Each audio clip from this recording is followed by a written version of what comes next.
are interpreting information that, in a certain way that is maybe sometimes can be a bit more favorable to one side. So this was really unique to come in and really be able to look at all of the range of issues and concerns and how people were perceiving impacts in a neutral space. This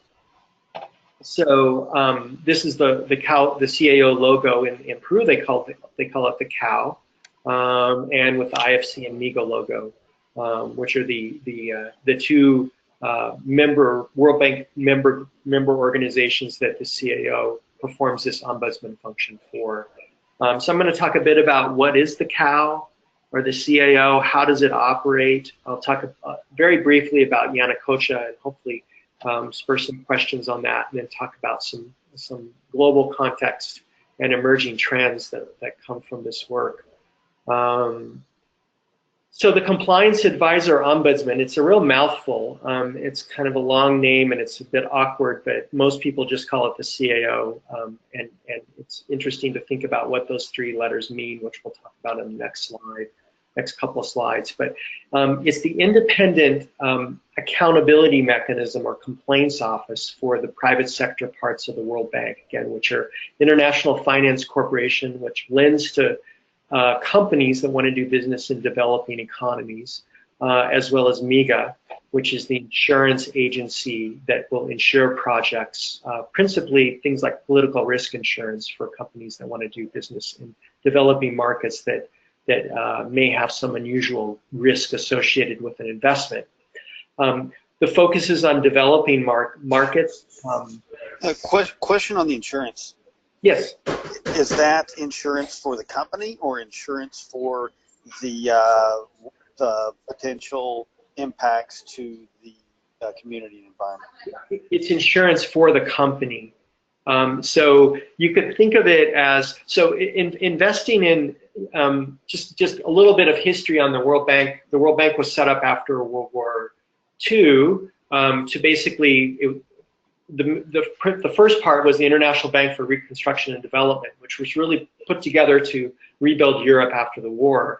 The bank then took on a developing country context after the restoration of Europe was well along its path toward completion, and started focusing on less developed countries or the global south, and working with public sector entities, with governments. But there was an acknowledgement that in order for countries to move forward, they needed to develop a private sector. And there was, of course, a premium on creating capitalist societies at that time in the West. And so that's how the IFC came into being in the 1950s, as the lending arm for companies that wanted to do business in developing markets. So, for example, with the Yanacocha mine, Newmont wanted to develop that mine, needed access to capital, went to the IFC for a loan. Why would they go to IFC for a loan in Peru? Well, Peru had just come out of 10 years of basically civil war with the Shining Path insurrection, had gone through periods of nationalization and reprivatization.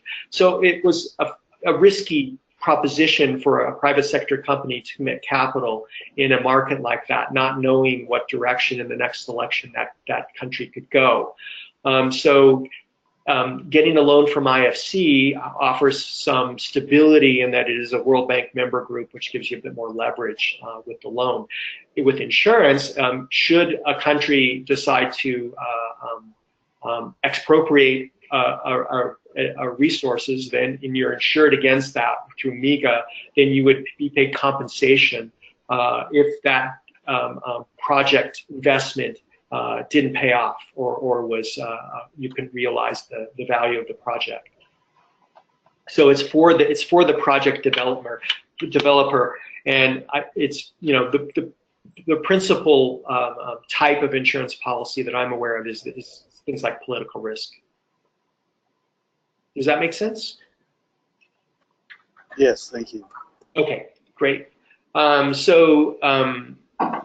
mandate of the CAO is only social and environmental. It doesn't cover technical aspects, just the social and environmental piece. And of course, it has a global reach because the World Bank has a global reach. There are other regional development banks like the Inter-American Development Bank, African Development Bank, Asian Development Bank that have a more regional mandate that also have their own accountability mechanism.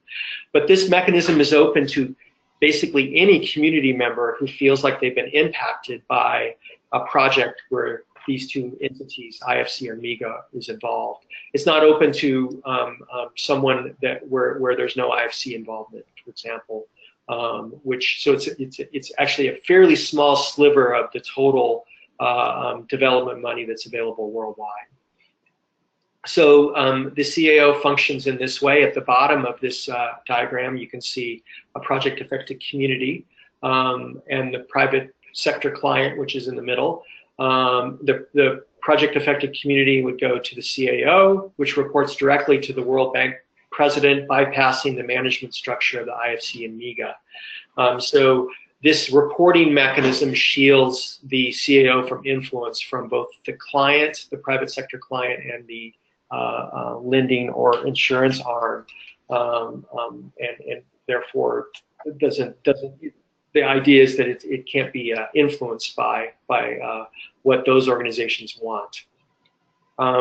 So the mandate again is social and environmental standards, and the IFC and MIGA's policy on social and environmental sustainability and the performance standards, of which there are 8.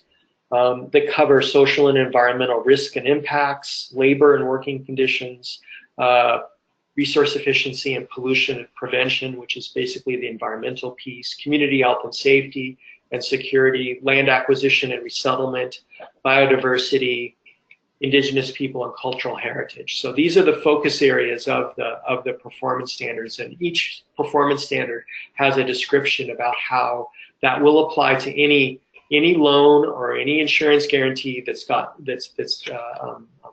from these two institutions. So if you, as a private sector client, go and want to get a loan from IFC, it kicks in this whole framework, this whole sustainability framework for environmental and social issues.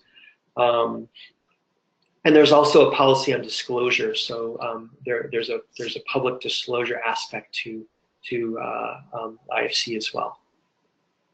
So the CAO, the 3 roles are ombudsman, which is a dispute resolution or problem solving function, compliance, which is an auditing function, and advisor, which is offers independent advice to the president and management on systemic learning from the ombudsman and the compliance function. So effectively, the way this works is, again, a community member or a group of community members may have a concern or an issue or a complaint with a project. They would go to the ombudsman and formally file a complaint. The threshold is quite low. It could literally be handwritten on a piece of paper. And then the CAO would send an ombudsman to do an assessment and determine if problem solving or mediation approach would work. If so, if parties agree to mediation, and that includes the community members as well as the company, then they would engage in a mediation process, which is exactly what happened at Yanacocha. Both parties agreed to do a mediation process. If they don't agree, then the issue would go to a compliance audit, and that would be a compliance audit of IFC or MIGA and how they applied their social and environmental safeguard policies. So it would really be looking at whether there was a breach of those 8 performance standards and how they were applied. Now, there's also when a dispute is resolved, there can be a trigger for a compliance audit as well to look back at how did we get here, what did not work within the system or the safeguards of the IFC's performance standards that stipulate how those 8 issues are managed. And then again, systemic learnings go into these advisement pieces, and there's a number of different advisory notes that have been prepared from different case learnings over the years. And all of the information from this whole process is available on the CAO website, and is with the intention of being as transparent as possible while also preserving confidentiality of complainants appropriate or where they ask for it. Okay, does that make sense?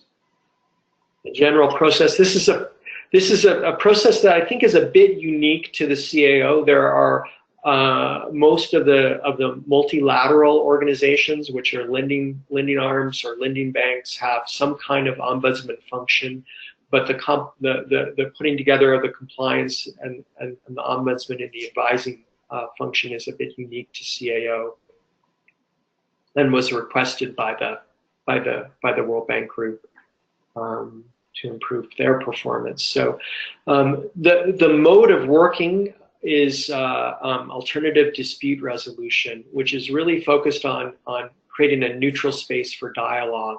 So the typical model, which you might see especially in a developing country context, is the project proponent tends to be at the center. The project proponent is the company that's building the project or operating the project, often you have a bit of a vacuum in terms of involvement with government in certain places. You don't typically have a lender involved or a financial entity involved. You would certainly have lots of community members and often NGOs, but the typical model is the project proponent has to manage all of these issues in a bit of a unilateral fashion, which makes it quite difficult because that means the project proponent, in effect, sometimes ends up being the judge and the jury for different issues. So the CAO seeks to create a neutral space for dialogue by bringing in neutral facilitators, which is the role that I played when I was working with them, and looking at alternative dispute resolution, which uses techniques like joint fact finding. Do you know what joint fact finding is? Have you heard that term before? No, will you elaborate? Yeah, so joint fact finding, it's a fairly simple concept, but if you think about the typical scenario for generating information is somebody wants to build a project, they hire a consultant that with some input from a government entity that's an authority or a permitting agency, and they conduct the assessment. They may ask a few questions of the community, but at the end of it, they present the assessment. Here's what we found. Here's what the impacts are. Here's what the data show, and here's what we're going to do about it. So it's a very one-way process, right? That typically is dominated by the company that wants to do the project. In joint fact finding, the focus is really on asking people, what do you want to know? What are you really concerned about? How do you want to know it, and what would you need in order to feel like the information was credible and like you could have confidence in the results? And so the example I'm going to talk about of the participatory water monitoring is an example of joint fact finding. Again, the typical scenario would have been, here's all the data, here's why we've had no impact. You can see we don't see any exceedances of particular water quality standards. Any questions? Well, that doesn't bring people along through the process, and it doesn't generate trust. If you're told, no, the standard is 10 and the number is 3, how do I know where that 3 comes from, especially in a place that doesn't tend to have a lot of trust, which is typical of a lot of, well, actually, I used to say it's typical of a lot of developing countries, but typical globally now. We don't tend to have a lot of trust in data and information. And we tend to choose our facts selectively. So the goal is to really create information together that both sides are bought into. Likewise, if a company, I've seen situations, we have these at Yanacocha where an NGO would be brought in, non-governmental organization would be brought in, collect some samples, show there was a problem somewhere, and the company wouldn't necessarily believe the results because they don't know how, when, or where those samples were collected, and if they observed proper chain of custody, if they've been spiked in the process. So the trust issue went both ways, especially in a very conflict-ridden situation like Yanacocha. The community didn't really trust data coming from the company. The company didn't really trust any data that was coming from the community. Because they didn't know how it was collected or what the credibility of it was, and the government tended to have quite low credibility with parties. So you had a very low trust environment. So community-led monitoring is another ADR tool, which is a form of joint fact-finding.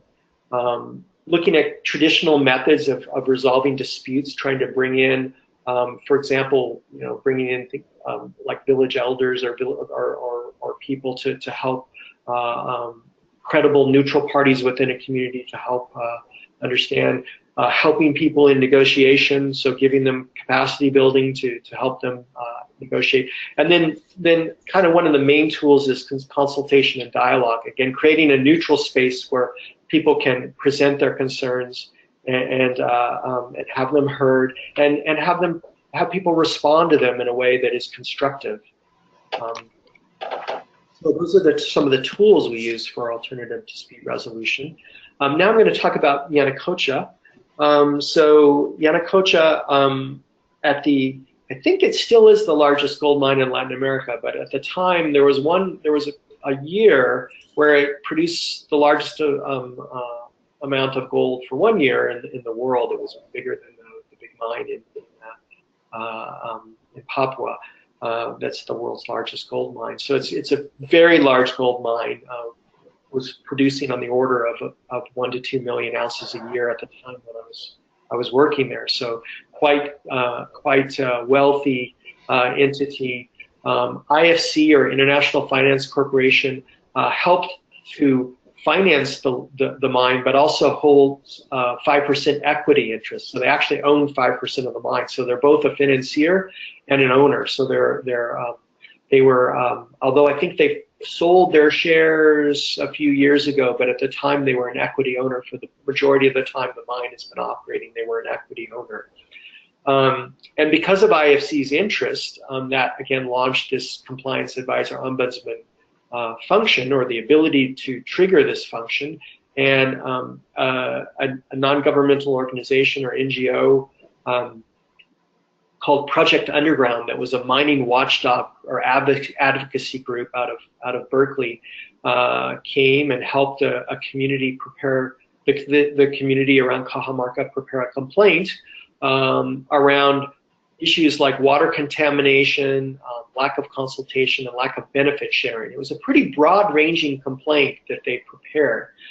It's fairly typical that NGOs work with communities to prepare complaints, because often communities, they know what their concerns are, but they sometimes don't feel like they have the capacity or the connections to be able to present a complaint. So there is a synergy between advocacy NGOs and communities in terms of preparing these kinds of complaints.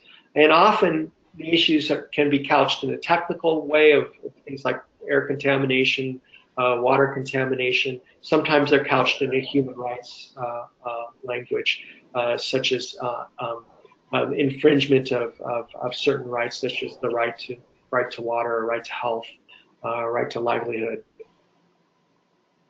Okay, so that was the complaint. It was filed in around 2000, and the CIO was engaged on this particular part of the complaint from 2001 to 2006. Now the interesting thing is, I think there are still complaints around Yanacocha, current complaints still going on. So 2017, so it's been 16 years, going on 17 years of complaints. I think they've received probably a dozen or more, maybe 20 complaints at this particular mine.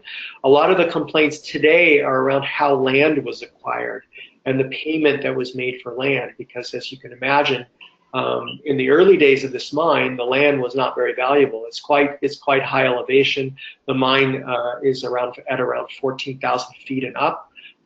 Pretty limited agricultural productivity, although things are grown there and it is used to grow crops such as quinoa, potatoes, also for grazing of livestock. It's not the particularly productive land. So in the beginning, the land value wasn't terribly high, because the agricultural production, the value of the land wasn't great. But over time, of course, the land prices went up as people realized what was underneath the surface and the gold that was there. So there are still complaints around the compensation rates that were paid for land. There was also a proposed expansion of the mine, or proposed additional mine. It wasn't actually an expansion. It was another mine in the area called Minas Conga that was also part of Yanacocha that was scheduled to be developed in around 2012. And due to a lot of community complaints and the proposed draining of a lake, which was above the ore body, that project was shut down, and there were complaints around that. So this has been quite an exhaustive effort for the CAO, and I think a lot of what CAO learned about how to function as an office came from Yanacocha, and all of the issues that were brought from the community and being addressed. So the way that this project was managed, I'm talking specifically about the concerns around water contamination, which was the work that I was doing from 2001 to 2006. Was first the CAO convened a dialogue roundtable with community members, public officials, and company members to talk about what the concerns were and really try to figure out what are people worried about, and what do people want to know. And that launched this idea of doing joint fact-finding around water contamination, because the overwhelming issue was concern around water. This is an agricultural area that relies on clean water for growing crops. And there was a perception that all the water was contaminated by the mine and it was affecting agricultural production and people's livelihoods. So the overwhelming concern was water and contamination of water, and then associated with that, any potential impacts on livelihood and health. So the dialogue table decided that they wanted to do a joint study with the company and engage in a participatory impact assessment and monitoring program, and bring in a neutral scientific party to do that work that would be selected jointly between the community and the company. And so the group that I was working with at the time, which was called Stratus Consulting, was selected to do that independent technical work. So I went with a team in 2001 to Cajamarca, and it was really a pretty incredible experience after having worked for years and years in the U.S., principally in the Western U.S., where community concern was fairly limited around these kinds of projects, and wasn't something that there was a lot. Okay, my daughter just walked in. Okay, you can have the stapler. It's a stapler emergency. So not a lot of concern on the part of people. Suddenly walking into this room in Peru, where there was about 100 community members really concerned about environmental impact. So it was quite daunting and quite exciting. And then another aspect for me that was a bit unique was being a scientific expert brought in and accepted by the community. The request that all of our work be observed and monitored by community members. So suddenly we weren't going out and doing our typical technical work by ourselves calmly in the field. We had a whole entourage of people watching everything we did, and we would have to explain to them every single thing that we did and why we did it, and respond to their concerns. Again, coming back to what is joint fact finding, it's really figuring out what are people concerned about, how do they want to know it, what kinds of processes do they need to engage in order to feel confident in the data, and then communicating those data back to them in a way that they can understand. So I had to learn a lot about how to communicate scientific information in a way that was accessible to people who often only have maybe a second or third grade education. So this is the photo that shows this participatory monitoring process, and you can see a couple of people doing measurements. We took along some local technical people that worked with the canal associations. This is a canal that waters some fields, and we also had people from the community, and then we always had somebody accompany us from the mine. So we had a very diverse group of people who were helping us do this work. And we also trained a lot of people to be able to monitor their own water. And this participatory monitoring program, this community monitoring program is continuing. So they still do this, I guess it's been almost 12 years later now, the community monitoring continues. So that's, I think, a real testament to the effectiveness of these kinds of approaches. And out of it, we wrote an advisory note on participatory water monitoring, which is part of this advisory function. So really taking the learnings from these kinds of studies and putting it into a book that then people can use. And now I think in Peru, if you want to develop a mine or an oil and gas project, there is an expectation that there will be an element of community engagement and monitoring around it. So community monitoring, participatory monitoring is something that is expected. So virtually every new project has that element in it, which is quite interesting, and it's been quite successful. So a couple of things that happened with this project was initially the concern was really around water quality, but what we found is that the impacts on water quality were fairly limited. There were impacts, but they were quite limited in location and in scope. And some of the main concerns were really around the impact of the mine on water quantities. So we were able to shift the conversation from the overwhelming concern around quality, which was not totally borne out with the data, to quantity, which really was something that needed to be addressed looking forward. So a few things that the mine did was to create a storage lagoon in one of the mine pits. They lined it, and they collected water in the pit and then provided it to canal users, which they still do. And this, I think, was a real coup, because before this participatory work, there's no way people would have accepted water from the mine to put on their crops or to drink. But through all of the work and capacity building and joint monitoring, in order to get people really aware of issues around water quality, we were able to shift the conversation where they would accept water that was coming from the mine, as long as it was properly monitored and they could believe the data. So this resulted in an improvement in agricultural production during the dry season, this place has a very distinct rainy and dry season, and so they are able to increase the duration of the production season, and therefore increase amount of income coming from agriculture. And also now the mine is starting to go into closure. Its production has decreased. I think they're producing on the order of a couple 100,000 ounces a year. They were in the 1 to 2 million a year 5 years ago. So they're starting to think about closure, and it also presents some kind of vision of what this might look like when it's closed in terms of mine water management. And the company says that they'll go from being a gold company to a water company because the closure will be so involved in terms of managing water. So the other thing that happened through this process is we saw a real change in the attitude of the company from really wanting to control information and working in that style of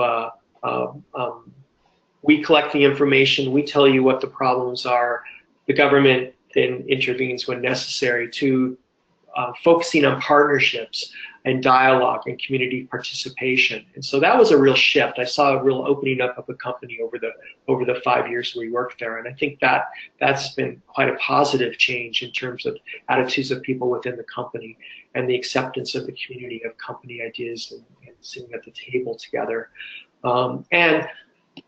They also, I think, through some very difficult examples, developed a willingness to suspend projects when there was social unrest. There was a proposed expansion of mining to an area called Cerro Quilish that was viewed as a sacred mountain that had a lot of community oppositions. They ended up pulling the permit for that particular project. And then the Minas Conga project that I talked about earlier. I think if this had have happened, these two projects, I think Cerro Quilish was around 2005 and Minas Conga was around 2012. If those had have been 10 or 20 years earlier, a company would have just barreled through and done the project with assistance from the government. And I think assistance means basically sending in the troops and saying, this is what's going to happen. So shifting that dynamic of really listening to the community and trying to figure out how can we do this project or not in a way that is mutually beneficial. So just a little bit about the kind of the spectrum of issues that come into the CAO. That's what I wanted to say about Yanacocha. But the interesting thing is Yanacocha has a lot of the elements of what CAO now deals with on a daily basis. And because the case came in so early in the existence of the office was created in 1999. The complaint came in 2000, 2001, and was really, I think, one of the second complaint that was addressed within the office. A lot of learnings came in, and a lot of issues were really trialed at Yanacocha. One observation is that 45% of the CAO cases that have been managed involve water conflict, water pollution or quality or quantity issues, which is quite a startling number. So water, air, and land tend to be the resources that are most impacted by these kinds of industrial activities, and also the most critical for subsistence kind of agriculture in rural areas. And then the lack of trust in science and standards, lack of trust in environmental assessments, a view of science being biased, lack of compliance with national standards, a real distinct difference between national and international standards and regulations play into that as well. On the lack of trust in science and standards, I think, as I talked about a little bit earlier, I'm not sure we've moved forward, especially in the U.S. on that. I think everybody really struggles with putting science into decision making. It's getting, I think it's shifted in some places, but it still is a real challenge. 60% of CAO complaints relate to land. Things like land acquisition and resettlement. To build a project, so often you need to do that in a place where people live, and you need to move people. Deforestation, access to private land, contamination, cultural heritage, these kinds of issues. So land is an overwhelming concern. And I think historically we've really thought of the extractive sector as having the heaviest impact on communities. But I think that an emerging trend is agribusiness. And if you look at the impacts from agribusiness in terms of the land take as well as the water take, it's quite huge. So kind of look at agribusiness as the new extractive industry. And one prime example of this is palm oil and the transformation of traditional livelihoods in primary forest in Indonesia from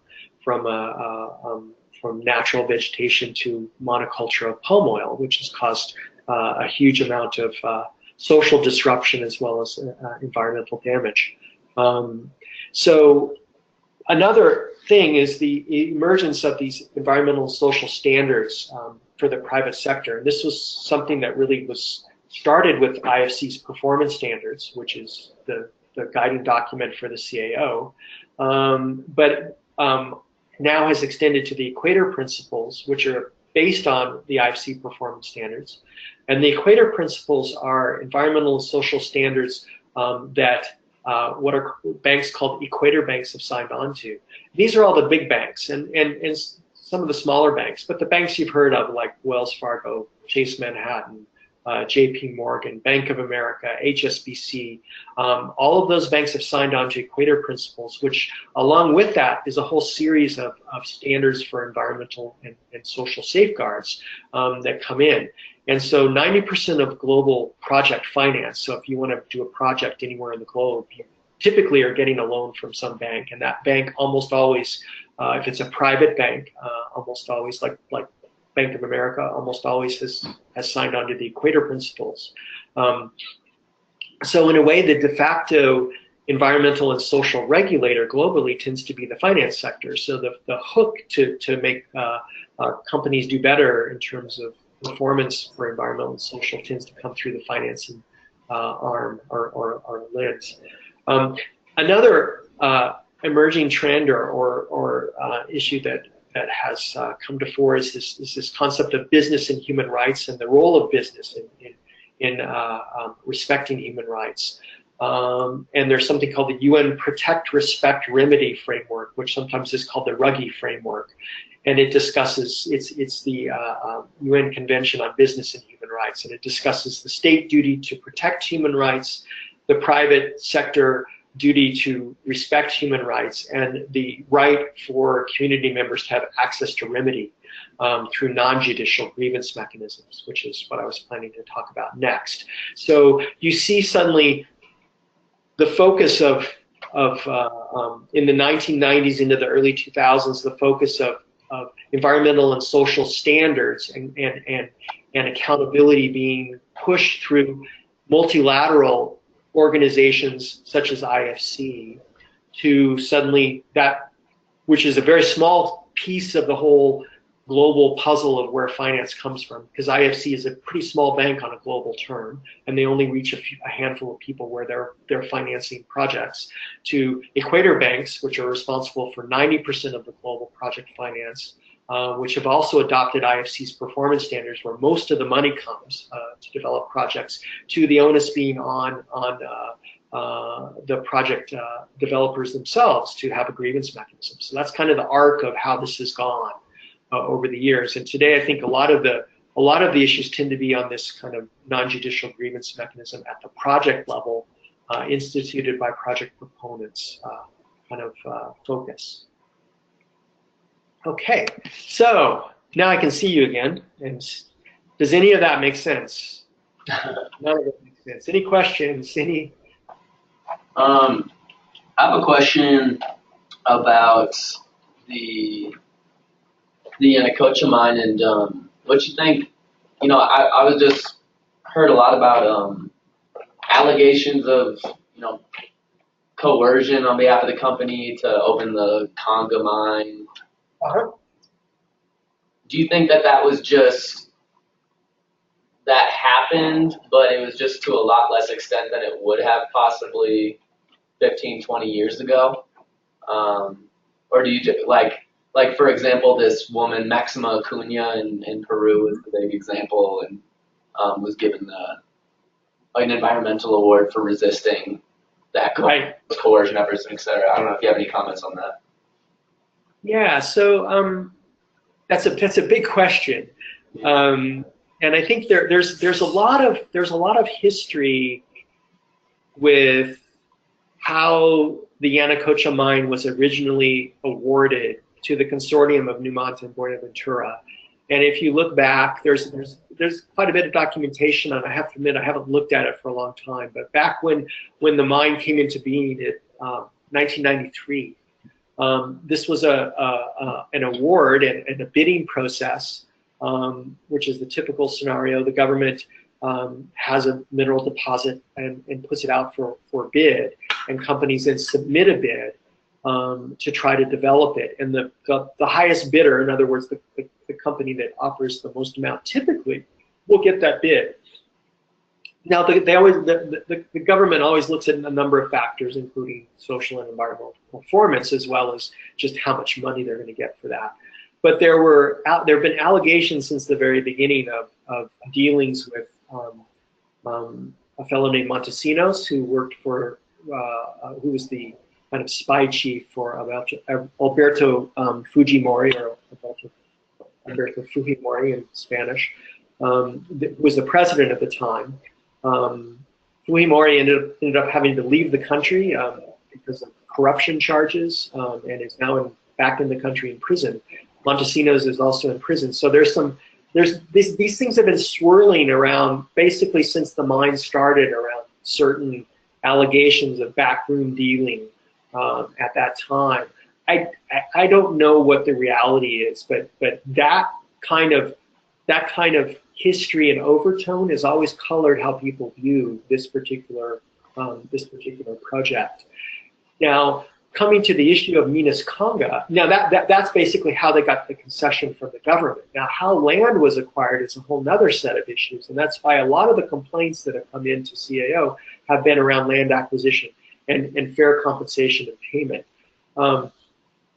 There are course, when you have a situation like that, the mine was originally supposed to be a 5-year mine life. It was quite a small deposit. So it was supposed to be mined from 93 to 98. They had success with exploration, and it ended up, of course, being one of the largest gold mines in the world. And now, 25 years later, they're still mining. So you can imagine how the land acquisition process for that went, where you've got initially a few people that have land that has low value that are willing to sell for a pretty low price, because it still seems like a good deal. And suddenly, as time goes on and more land needs to be acquired to build this project, speculation starts, different people start aggregating land. So land can be a huge driver for conflict, especially in these kinds of research situations. And I think in the case of Yanacocha, the situation with Maxima Kuna, I don't know all the details, but there's certainly some issues around how that land was acquired by the company, whether it was fair compensation, whether it was actually indeed signed off by her. But she's become the face of the Minas Conga resistance. I think, again, I don't know all the details, but what often happens is that there are campaigns and advocacy groups that look for, it can look for some person to be the face of a resistance movement. I think she became the person that's the face of resistance.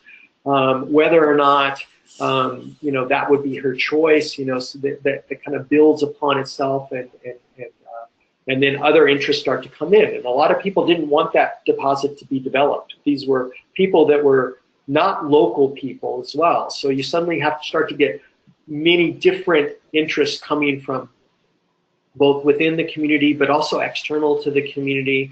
There are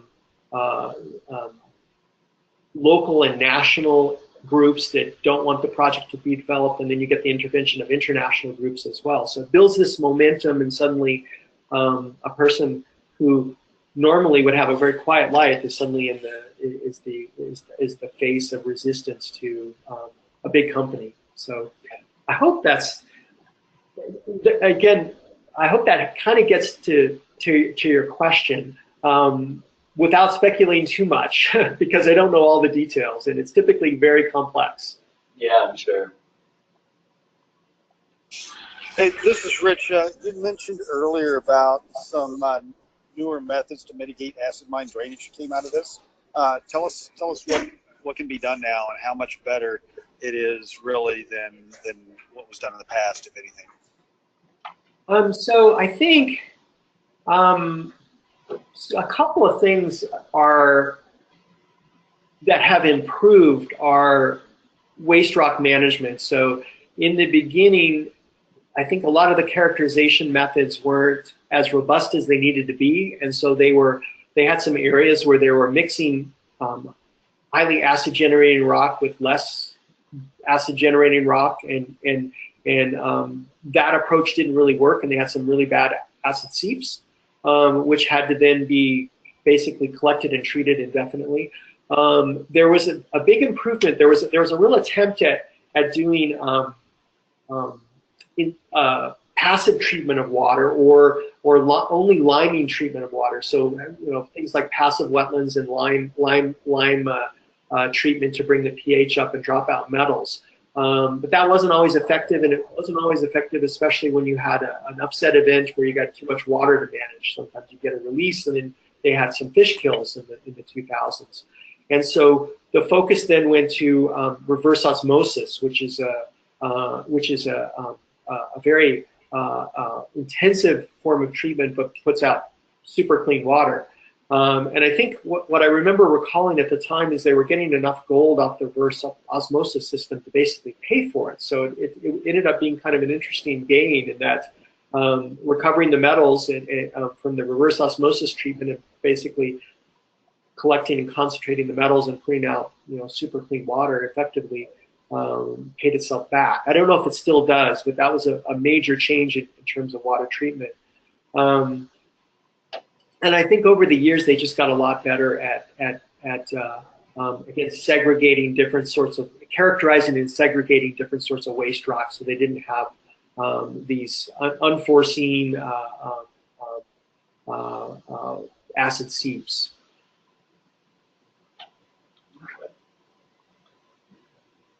I'm curious. I don't know if you want to address this now or if you'll address it later, but I'm just curious about your opinions about how extraction operations like those in Peru can be more equitable with the sharing of the benefits. And your kind of opinions on an operation like Yanacocha, 1 million or 2 ounces of gold a year in one of the poorest, just extreme poverty around like that amount of wealth being created. And then certainly Shell is, had similar problems distributing or equitable sharing of the wealth generated. So I'm just curious your opinions about that as well. Yeah, that's a good question, and I think that for me, when I started working at Yanacocha, I understood the environmental piece really well. I didn't really completely understand the social piece, especially in the context of a place like rural Peru, where people were subsistence farmers, making a few dollars a day. But overwhelmingly, I think what I learned is that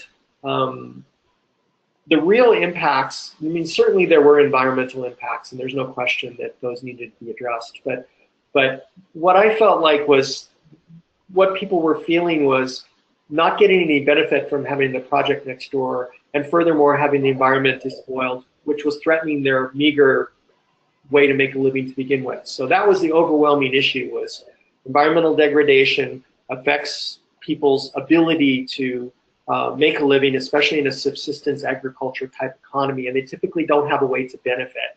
So I think in the early days, people didn't think so much about the benefit, and certainly with the early days of IFC, for example, they didn't have performance standards until the mid-90s. And the idea was any capital coming into a developing country was good capital, would be applied to improve the welfare of the aggregate of the country. So in the beginning of Yanacocha, Yanacocha paid a lot of taxes that went to the central government that then were used to improve infrastructure in places like Lima. But Cajamarca is 500 kilometers from Lima and wasn't seen as that much of the benefit. So one of the things that Peru did was create, realizing that the benefits weren't accruing locally, and that was causing a lot of community opposition, rightfully so, was to create something called the mining canon, which required a certain percentage of the tax base to stay local. Now the problem was that they didn't have the capacity to spend it locally. So there was a lot of concerns. There was a lot of money accumulating without good projects to apply it to. And so I think that remains a big problem. Is you can put the money somewhere, but it's difficult to figure out how to spend it and how to spend it wisely. And I remember working on another mine, that's Taya mine, which also had a lot of community conflict, and it's a very poor area, and they were flooded with money suddenly, and they ended up building this brand new huge glass and steel city hall in the middle of a little adobe village. And so you see this really incongruous situation of, well, what do we do with the money? Let's build something. That's the typical thing, is to put money into bricks and mortar, because then you have something to show. It's a trap for companies because that's what people ask for, and governments like to show infrastructure.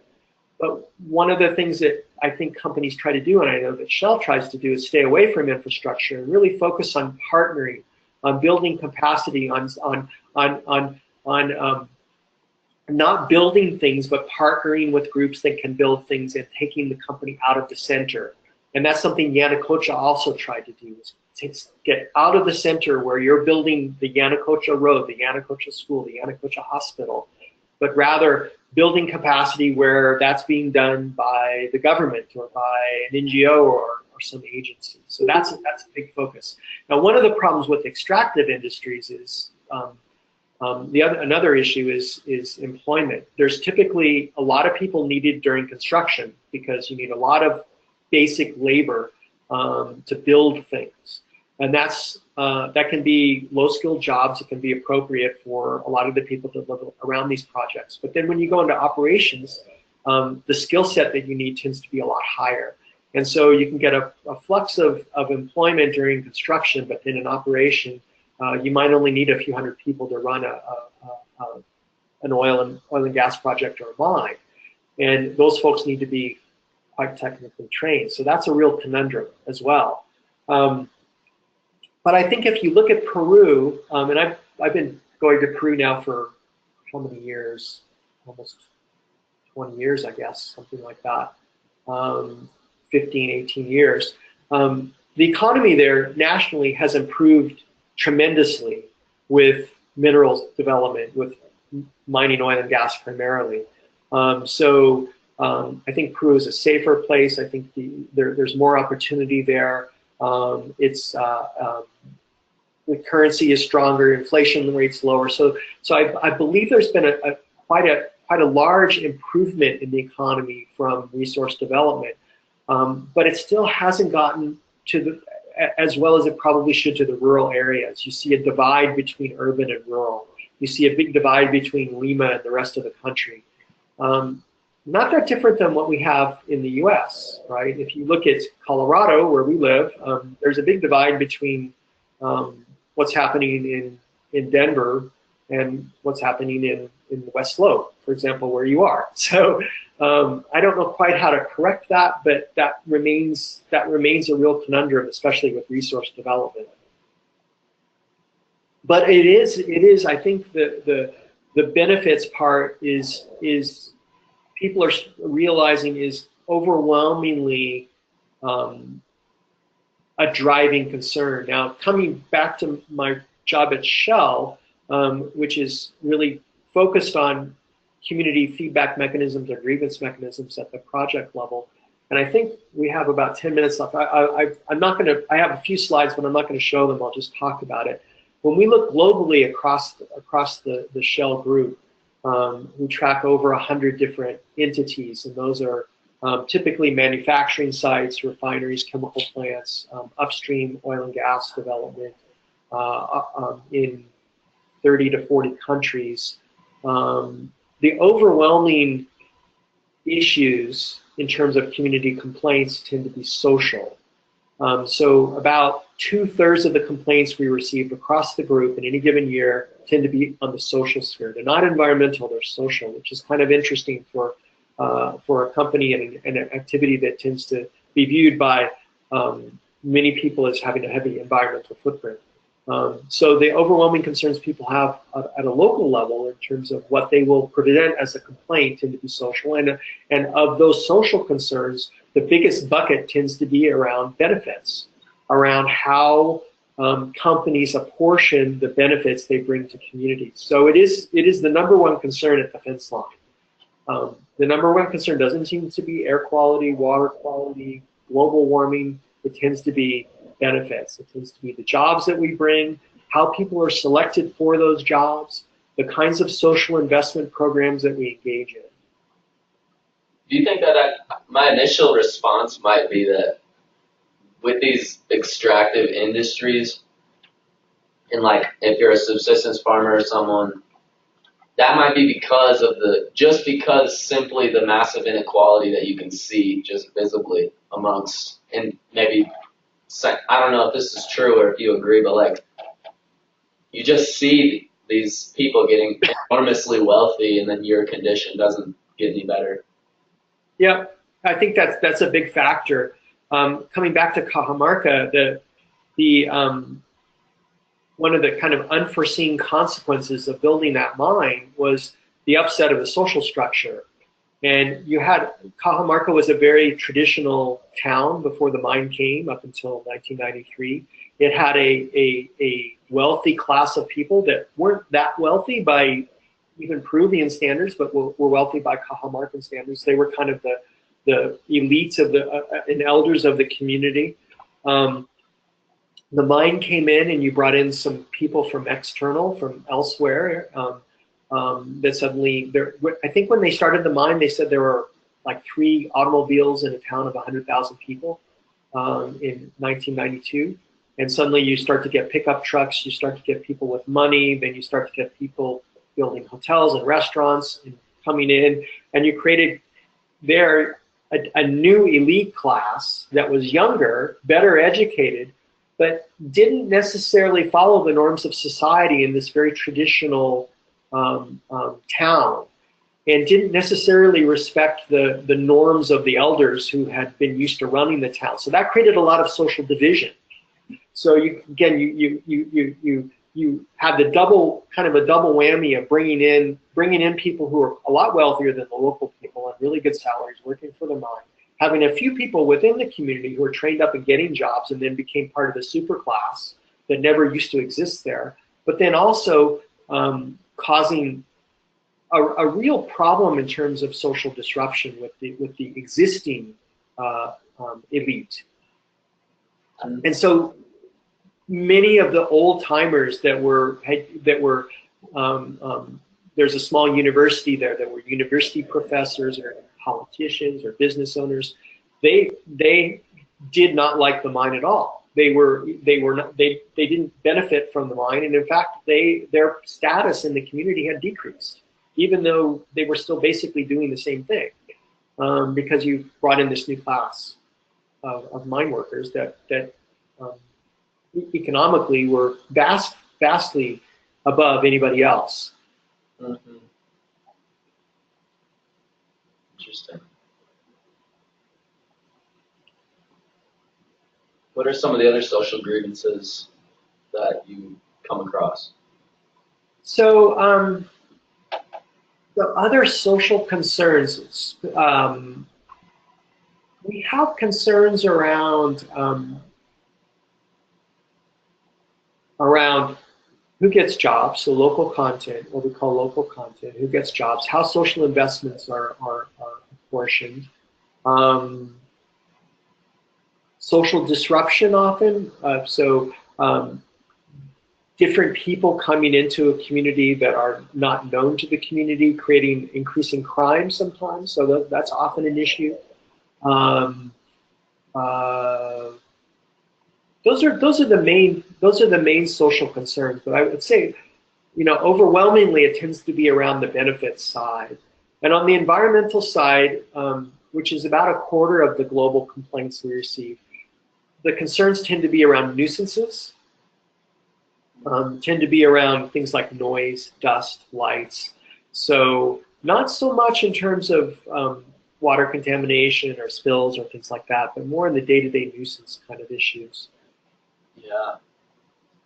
And there's a big difference. So we have manufacturing sites, like for example, refineries in Louisiana that have been operating for over 100 years. There's a refinery in a town in Louisiana called Norco, and I always wondered why is a town in Louisiana called Norco? Well, it stands for New Orleans Refining Company. So the town is actually named after the refinery. And that fence line community, pretty much everybody works at the refinery. So that's a very different situation from, for example, an upstream oil facility, oil exploration and production area in the middle of Bolivia, where historically there hasn't been any industrial activity.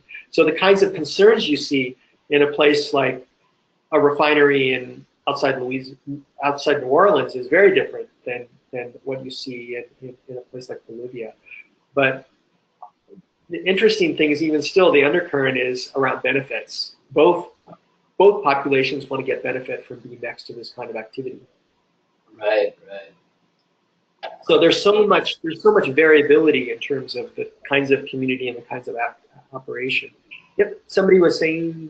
Yeah, I had a question as far as the NGOs that might speak on behalf of the communities to COA. Is that typically, are you dealing normally with the same few NGOs, or are there quite a few of those organizations? So it's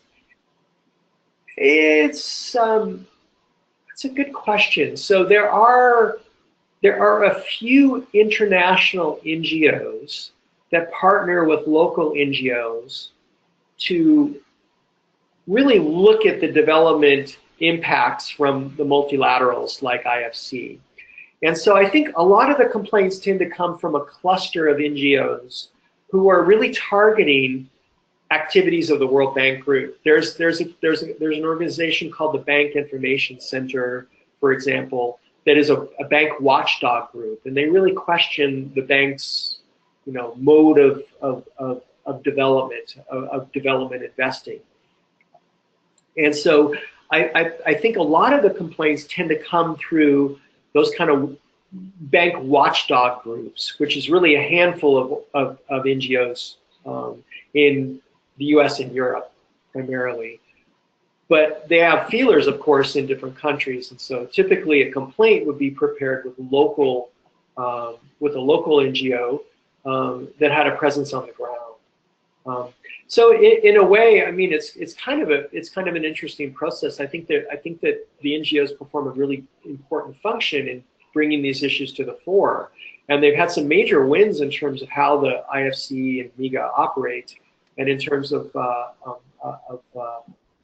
even some of the sectors that they work in. So I think it's although they tend to be, I think if you're at the IFC, it's kind of painful to have to go through that scrutiny. I think it's really improved how things are done. Thanks. How does, with Shell, perhaps specifically, how does the revenue sharing with governments exactly work? And say like oil prices rise, does that pure profit for Shell, or does that go back into the community? Well, I think every agreement is different. So it depends on the agreement. There are, and I'm not a commercial person, so I've spent time with commercial people, and they eat, sleep, and breathe these kinds of deals. But there are sometimes there's like a service fee where you're paid a fee. So often Shell will be a contractor to a government, because one of the things that's interesting about oil and gas, maybe versus mining, is that most oil and gas resources, I think 90% of oil and gas resources globally, are owned by government entities, national oil companies. They're not owned by the 5 major oil and gas companies. So ExxonMobil, Shell, BP, Total, ConocoPhillips are the 5 biggest oil companies. And they only have, in combined, something like less than 5% of the global oil resources. Most of the resources are owned by companies you never heard of. Well, you probably heard of Saudi Aramco, the Iranian National Petroleum Company, PDVSA in Venezuela. So they're owned by national oil companies in Iraq. And so often Shell will enter into what's called a service agreement with a national oil company, which really means an operatorship and a service contract to produce at a fixed price resources. So sometimes when the price goes up, that doesn't necessarily increase the take from the company. All of that would go back into the national profit. But it depends on the commercial agreement. Okay. And that's all part of this bidding process. So there was just a bidding round, for example, in Brazil, where I've been working for some offshore blocks and something called the pre-salt, which is this massive, fairly recent, like in the last 10 years, offshore development on Brazil. And they just auctioned off blocks. And so each company, usually it's a consortium of companies that, in a joint venture, would put together a proposal to basically bid for the right to explore those blocks. And that comes with a price to the government of X many millions of dollars. And so then associated with that would be all the terms of how that pays back to the government versus the company, in something called a production sharing agreement. And so I think that's a bit different than the mining sector, that the minerals are typically not owned by the state. The minerals are typically owned by the company that's developing them. So it's quite a different model. Okay. Well, yeah, sorry if the questions got a little far off your expertise. Is there anything before we have to wrap up that you might not have gotten to that you want to share with us? Let let me think. No, I think that's pretty complete. So hopefully I've stressed to you kind of the interesting aspect of, again, working as a neutral in this kind of ombudsman function, and as well as some of the opportunities and really trying to improve the performance of a company. So there's a broad range of things you can do with your career, and so just leaving you with the thought that, be open to opportunities. I never thought I would be sitting here working for an oil company. Yeah, I suppose that I was going to ask if you have any recommendations, but you kind of just landed in your job, huh? Yeah, for me, it was quite a nonlinear path. And if I had have said from day one when I started working in May 1993 where I wanted to end up, it wouldn't have been here. But I really like where I am. So, Yeah. And partly it's taking advantage of opportunities and really, finding a way to be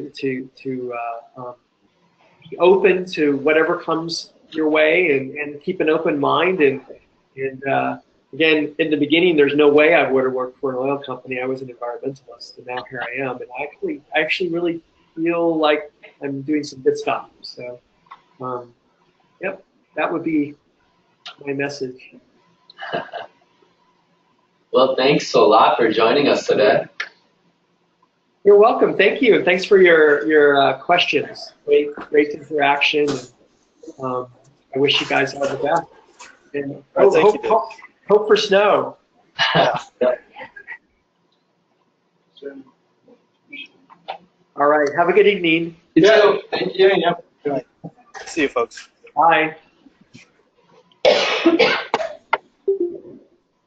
Hey, Rich or anyone still there? Doug, head up. Yeah, what's up? Did